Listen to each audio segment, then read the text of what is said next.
Bonjour, donc Guy Capdeville et Niki Ebrard, qui a accompagné ce périple de 3 ans, qui a commencé au Canada et qui s'est terminé au Chili.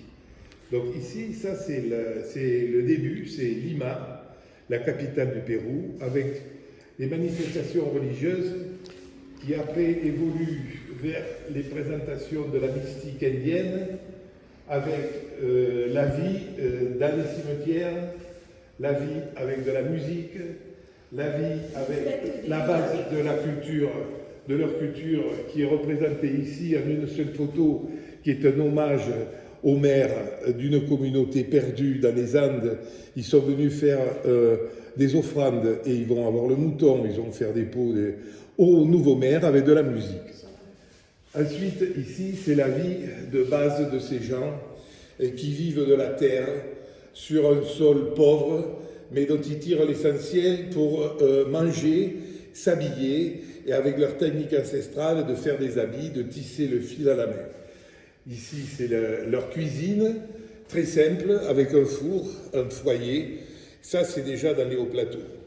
Ensuite, on passe ici sur l'habitat, leur type d'habitat. Là, par exemple, c'est l'habitat sommaire qu'ils font sur la côte péruvienne pour s'installer, fuir la montagne et venir en ville essayer d'avoir un salaire. Donc, ils font des maisons, dans le fond, il y a l'usine. Voilà, ils font leurs nécessités et leurs jeux là. Ça, c'est un autre type de maison des hauts plateaux, des Incas, toujours pareil, des Aymara.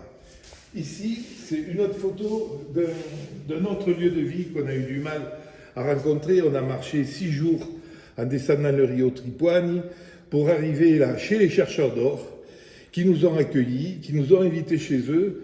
Donc ils ont un habitat sommaire, c'est des branchages verticaux avec un toit, une bâche ou une protection. Et ici, sur la place, ce sont des commerçants qui ont remonté le fleuve pendant 2 jours pour venir installer leur commerce ici, sur cette place, où il n'y a que de l'or. Ici, il n'y a pas d'argent. Les gens vivent uniquement avec l'échange de l'or. Chaque boutique, chaque produit a sa valeur qui est représentée par une petite pierre ou une allumette, et ils achètent leur dentifrice, leur papier hygiénique, leurs pâtes. Et on échange avec de l'or. Donc nous, ils nous ont offert de l'or pour qu'on puisse aussi acheter de quoi se nourrir. Et on a été très bien accueillis. Ensuite, ici, c'est les marchés. La photo est tombée, mais voilà, c'est les marchés. Si vous voulez, c'est la base aussi de leur culture.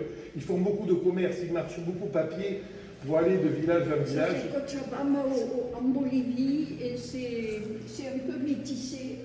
Alors que là, c'est La Paz, c'est un marché de La Paz.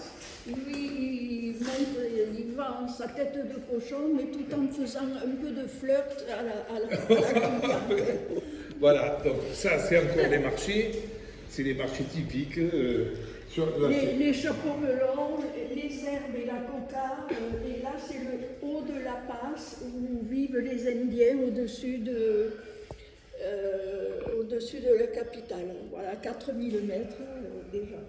Voilà, donc ça c'était les femmes, on leur a fait. Et alors là, on part sur le haut plateau, on part sur l'altiplano, sur le désert de sel de Coipasa, où on a rencontré une caravane de lamas qui une fois par an font ce périple qui dure 3 mois, 1 mois et demi descente, 1 mois et demi retour, avec des blocs de sel qui vont échanger contre du maïs.